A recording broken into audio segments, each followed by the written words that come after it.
Labą dieną. Labai dažnai sulaukiame klausimų iš savo pirkėjų, pardavėjo, kas vis dėlto yra tas rezervuotos kainos aukcionas. Visų pirma, reikėtų paminėti, kad tai nėra tradicinės didžiausios kainos aukcionas, kur dalyvis atlieka didžiausią statymą ir laimėjus aukcionui už tą kainą gali nusipirkti. Jau pats pavadinimas išduoda, kad prekiams yra uždėta rezervuota kaina, kur kainų mums nusako pardavėjas. Žinoma, aukciono metu mes stengiamės pasiekti tą rezervuotą kainą, bet gali būti, kad pasibaigus aukcionui jos nebūsime pasiekę. Tuomet mes pravesime derybas ir sutarus su abiems pusėms tinkamą kainą vykdomas yra pardavimas.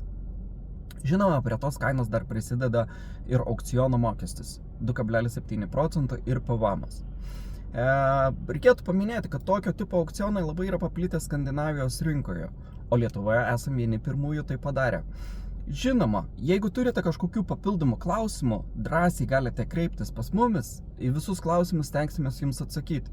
O dabar visi keliaukite į mūsų puslapį, užsiregistruokite ir išbandykite naujo tipo pirkimo būdą rezervuotos kainos aukcione.